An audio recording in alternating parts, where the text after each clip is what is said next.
రెండు రోజులుగా వరుసగా కురుస్తున్న వర్షాలతో ఉమ్మడి నల్గొండ జిల్లా పరిధిలో అన్ని ప్రాజెక్టులు జలకలను సంతరించుకున్నాయి. పలు ప్రాంతాల్లో వాగులు వంకలు పొంగి పొర్లుతున్నాయి. మూసీ నది ఉధృతంగా ప్రవహిస్తుండటంతో భీమలింగం కత్వా వద్ద రాకపోకలకు అంతరాయం ఏర్పడింది. యాదాద్రి జిల్లాలోని చిన్నేరు, బిక్కేరు వాగులు ఉధృతంగా ప్రవహిస్తుండటంతో పలు గ్రామాల మధ్య రాకపోకలు నిలిచిపోయాయి. చిట్యాల, భువనగిరి ప్రధాన రహదారిపై నాగిరెడ్డిపల్లి వద్ద వరద ప్రభావిత ప్రాంతాన్ని జిల్లా కలెక్టర్ హనుమంతరావు పరిశీలించారు. ఉమ్మడి నల్గొండ జిల్లా పరిధిలో నెలకొన్న తాజా పరిస్థితిపై మరింత సమాచారాన్ని మా ప్రతినిధి చంద్రశేఖర్ అందిస్తారు. ఉమ్మడి నల్గొండ జిల్లా వ్యాప్తంగా గత 2 రోజులుగా కురుస్తున్నటువంటి వర్షాలకు ఇప్పటికి కూడా లోతట్టు ప్రాంతాలు జలమయంలోనే ఉన్నాయి. అదేవిధంగా ఏదైతే ఇటు వాగులు వంకలు కూడా ఉధృతంగా ప్రవహిస్తున్న పరిస్థితి కనిపిస్తూ ఉంది. ప్రధానంగా ఇటు హైదరాబాద్ పరిసర ప్రాంతాల్లో వస్తున్నటువంటి వర్షాలకు ఇటు మూసీ ఉధృతంగా ప్రవహిస్తుంది. మూసీ నది ఉధృతంగా ప్రవహిస్తున్న నేపథ్యంలో భువనగిరి జిల్లాలో ఉన్నటువంటి లోతట్టు ప్రాంతాలు కల్వర్ట్లన్నీ కూడా మూసీ అంటే లో లెవెల్ బ్రిడ్జి మించి కూడా మూసీ ప్రవహిస్తున్న పరిస్థితి ఉంది. దీంతో ఆయా మార్గాలలో కూడా రాకపోకలు నిలిచిపోయిన పరిస్థితి ఉంది. ఇటు మొత్తం అంటే ఈ ఏదైతే ఒలిగొండ మండలం సంగం భీమలింగం కత్వా వద్ద మూసీ వృద్ధికి మొత్తం రోడ్ లెవెల్ బ్రిడ్జి పై నుంచి వరద నీరు ప్రవహిస్తుండటంతో రాకపోకలకు అంతరాయం ఏర్పడింది.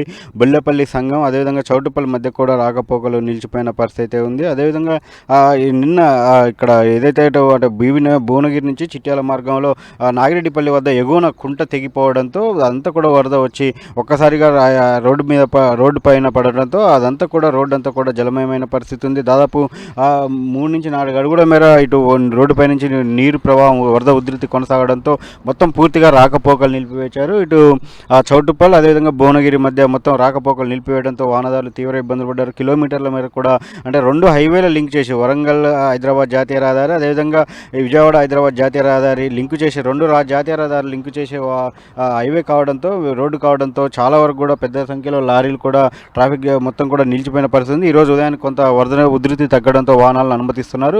ఇంతకుముందే జిల్లా కలెక్టర్ హనుమంతరావు కూడా వచ్చి అక్కడ పరిశీలించి పరిస్థితిని సమీక్షించారు. అదేవిధంగా అక్కడ అంటే ఇప్పటికి కూడా కొంత వరద ఉండటంతో మొత్తం అంటే వాహనదారులు కొంత ద్విచక్ర వాహనదారులు అప్రమత్తంగా ఉండాలని కూడా హెచ్చరిస్తున్నారు. అదేవిధంగా ఇక్కడ ఆత్మకూరు మండలంలోని బిక్కేరు వాగు కూడా ఉధృతంగా ప్రవహిస్తున్న పరిస్థితి ఉంది. దాంతోపాటు ఇటు యాదాద్రి భువనగిరి జిల్లాలో ఉన్నటువంటి చిన్నేరు వాగు కూడా ఉధృతంగా ప్రవహిస్తోంది. మొత్తం ఇటు రాయపాటి తాండా భువనగిరి మండలం అనాజపురం గ్రామాల మధ్య కూడా ఇటు చిన్నేరు వాగు ఉధృతికి రాకపోకలు నిలిపివేశారు. అదేవిధంగా అక్కడ అంటే గతంలో ఇక్కడ ఈ చిన్నేరు వాగు ఉధృతికి చాలా ప్రమాదాలు చోటు చేసుకున్నాయి. అయితే అక్కడ కొంత నిర్లక్ష్యంగా కేవలం ఒక కంప చెట్లు అడ్డం వేసి అధికారులు ఎవరు పట్టించుకోవట్లేదని ఒక ఆరోపణలు కూడా విస్తున్నాయి. బీబీనగర్ మండలం ముగ్దుంపల్లి వద్ద కూడా చిన్నేరు వాగు ప్రవాహం ఉధృతంగా కొనసాగుతున్న పరిస్థితి ఉంది. ఓవరాల్గా చూస్తే ఇటు 2 రోజులుగా కురుస్తున్నటువంటి వర్షాలకు మొత్తం కూడా ఈ వాగు ఉధృతి అనేది అయితే మొత్తం వాగులు వంకలు ఉధృతిగా కొనసాగుతుంది. ఇటు నాగార్జున సాగర్ కూడా ఎగువ నుంచి భారీగా వరద వచ్చిన నేపథ్యంలో 26 క్రస్ట్ గేట్లు మరోసారి తెరుచుకున్నాయి. 26 క్రస్ట్ గేట్లు ఎత్తి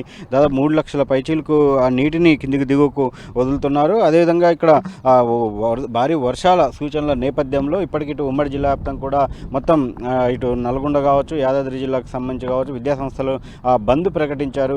విద్యాసంస్థలను పూర్తిగా పాఠశాలను మూసివేయాలని చెప్పి సెలవు ప్రకటించాలని చెప్పి జిల్లా కలెక్టర్లు ఆదేశించిన నేపథ్యంలో పాఠశాలను కూడా సెలవు ప్రకటించడం జరిగింది. అయితే ఇప్పటికే అంటే నిన్నటితో పోలిస్తే కొంత వరద ఉధృతి అయితే తగ్గినప్పటికీ కూడా చాలా వరకు కూడా లోతట్టు ప్రాంతాలు జలమయంలోనే ఉన్నాయి. అంటే వరద అంటే అక్కడక్కడ శివారు ప్రాంతాలు కొంత లోతట్టు ప్రాంతాలుగా ఉన్నటువంటి వారు వరద నీరు ప్రభావితం ఉన్న ప్రాంతాలు అయితే ఇప్పటికి కూడా చుట్టుపక్కల ప్రాంతాలంతా కూడా వరద నీరు కొనసాగుతున్న పరిస్థితి కనిపిస్తూ ఉంది.